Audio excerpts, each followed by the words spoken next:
CM योगी के बयान पर दरअसल असदुद्दीन ओवैसी भड़क गए। योगी कहते हैं कि उर्दू पढ़ने वाले कठमुल्ला बनते हैं। इस बात को ऐसे कोट कर रहे हैं जो उन्होंने दूसरे अंदाज में कहा था। अब वो कह रहे हैं कि जहन और दिल पर ग्रहण लग चुका है योगी आदित्यनाथ के। उर्दू देश की आजादी की जुबान है।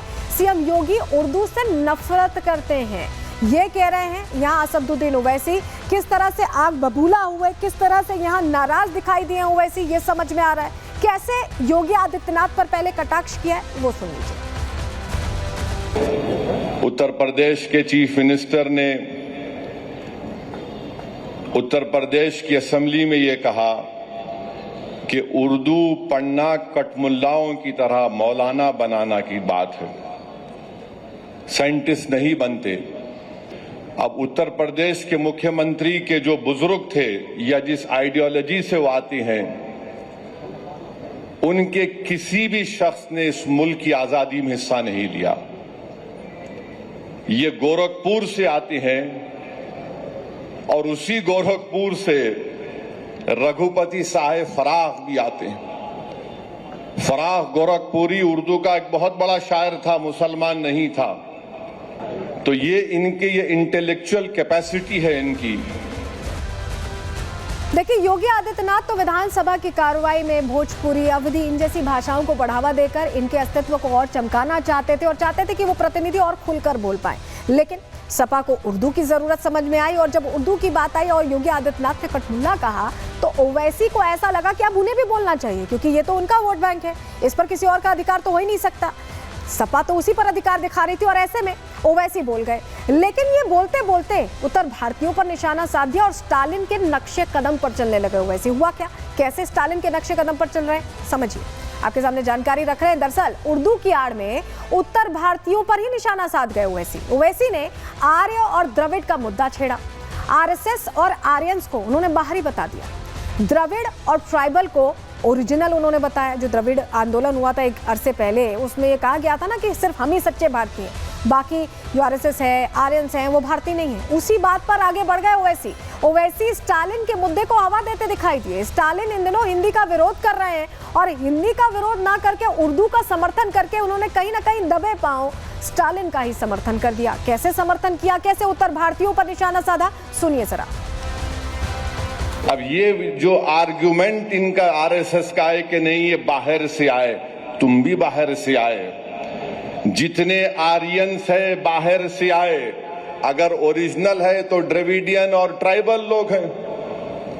फराह गोरखपुरी ने सच्चाई को बयान कर दिया। अब इनको नफरत इतनी उर्दू से है।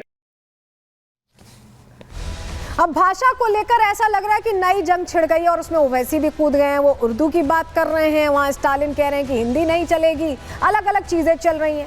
इस बीच बीजेपी जवाब दे रही है ओवैसी को, सुनिए। योगी आदित्यनाथ जी किसी भाषा के विरोधी नहीं है। उर्दू भाषा को लेकर के उन्होंने कोई विरोध नहीं किया है, लेकिन जानबूझकर के केवल एक ही भाषा पढ़ने पर मजबूर कर दिया जाए, इस बात का तो विरोध होना ही चाहिए। क्या सभी प्रकार की भाषाएं एक समाज के लोगों को नहीं पढ़नी चाहिए? क्या उनको केवल उर्दू में पढ़ने के लिए मजबूर कर देना चाहिए? भौतिकी हो, रसायन हो, गणित हो, विज्ञान हो, अंग्रेजी हो, संस्कृत हो, हर प्रकार की भाषा का जानकारी होनी चाहिए, हर प्रकार का ज्ञान आना चाहिए। कुछ लोग रहते तो भारत में है, लेकिन उनकी आत्मा कहीं और बसती है। आप देखे होंगे जब संसद में संविधान के प्रति, देश के प्रति आस्था प्रकट करनी होती है तो फिलिस्तीन के प्रति आस्था प्रकट करते हैं। जब संविधान की बात करनी होती है तो कहते हैं देश में मोदी योगी नहीं रहेगा तो भारत को कौन बचाएगा। ऐसे लोग जो कहते हैं कि 15 मिनट की जो धमकी देते हैं, निश्चित तौर पर ऐसे लोगों को कहना चाहूंगा कि आपकी देश के प्रति आस्था नहीं है।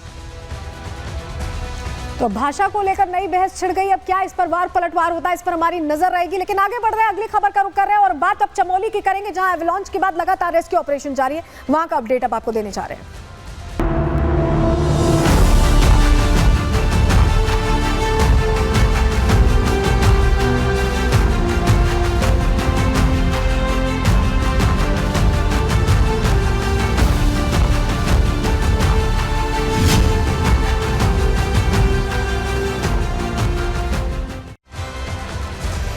कश्मीर से लेकर हिमाचल तक उत्तराखंड हर जगह भारी बर्फबारी हो रही है। मौसम का प्रहार ऐसा लग रहा है चल रहा है, लेकिन उत्तराखंड से ऐसी खबर आई जिसने सभी को टेंशन में डाल दिया। वहां पर एवलांच होने से 50 से ज्यादा 55 मजदूर बताया गया कि फंस गए और उसके बाद लगातार 24 घंटे से रेस्क्यू ऑपरेशन चल रहा है। 30-32 घंटे लगभग हो चुके हैं और बताया जा रहा है कि 50 मजदूरों को निकाला भी जा चुका है, लेकिन 5 मजदूर अभी भी फंसे हुए हैं। जरा आपको पहले तस्वीर दिखा देते हैं, अपडेट्स बताने के साथ आपको तस्वीर आपके सामने रख रहे हैं। सबसे पहले तस्वीर देखिए, रेस्क्यू ऑपरेशन लगातार चल रहा है, सेना यहाँ लगी हुई है, सेना के जवान लगे हुए हैं और लोगों को निकाला जा रहा है। जो मजदूर हैं उन्हें रेस्क्यू कर निकाला जा रहा है। हेलीकॉप्टर से ये रेस्क्यू ऑपरेशन चल रहा है, अगली तस्वीर में आप देख पा रहे हैं। वहीं आपको बताएं कि मुख्यमंत्री उत्तराखंड के यहाँ धामी वहां पहुंचे, पुष्कर सिंह धामी की तस्वीर भी आपके सामने अब रखते हैं। ये देखिए, पुष्कर सिंह धामी ने पहले यहाँ हेलीकॉप्टर से सारी जो चीजें हैं उसका एरियल व्यू किस तरह से चल रहा है रेस्क्यू ऑपरेशन उसका लिया जायजा लिया और उसके बाद अधिकारियों के साथ ये देखिए बैठक भी की है कि कैसे ये क्राइसिस सिचुएशन से लोगों को निकाला जाए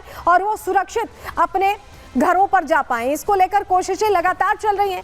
ये तस्वीर हम आपको इसीलिए दिखा रहे हैं और हमारे साथ हमारे सहयोगी सागर पहले सीधे जुड़ रहे हैं, उनका रुख करना यहाँ जरूरी है। सागर, आप लगातार सुबह से हर तस्वीर दिखा रहे हैं, अभी क्या अपडेट है जरा दर्शकों को दिखाइए और अभी किस तरह से ऑपरेशन में तेजी आई, क्योंकि अभी बताया जा रहा है 5 अभी मजदूर अभी भी फंसे हुए हैं।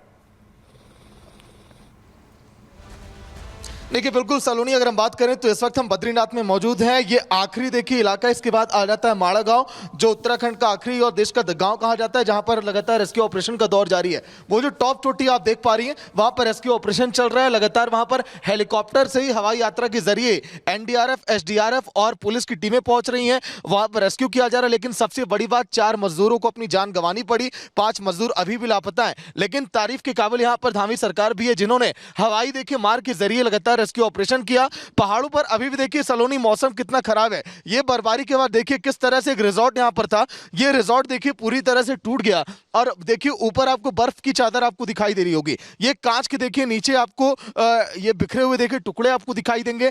ये वो जख्म अभी हैं जो उत्तराखंड के लोगों को कई दिनों तक भूलने वाले नहीं है, क्योंकि अभी बद्रीनाथ में हालात ऐसे ही बने रहेंगे। चाचा, ये कैसे घटना हुई यहाँ पे?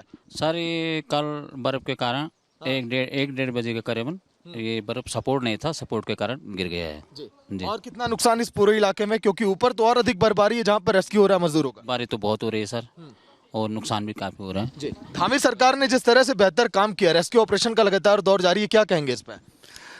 ये सरकार ने काफ़ी अच्छा काम किया, यहाँ पे धामी सरकार जी ने बहुत अच्छा काम किया। शासन प्रशासन और इंडियन आर्मी ने जो है यहाँ पे बहुत उत्कृष्ट काम किया।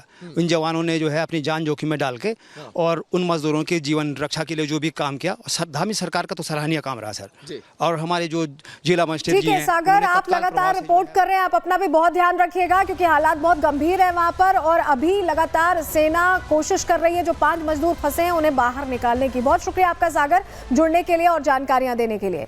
तो वहीं डीएम चमोली से भी हमने बात की, उनका यह कहना है कि रेस्क्यू ऑपरेशन तेजी से चल रहा है और किसी भी वक्त मजदूरों को बाहर निकाला जा सकता है। सुनिए जरा।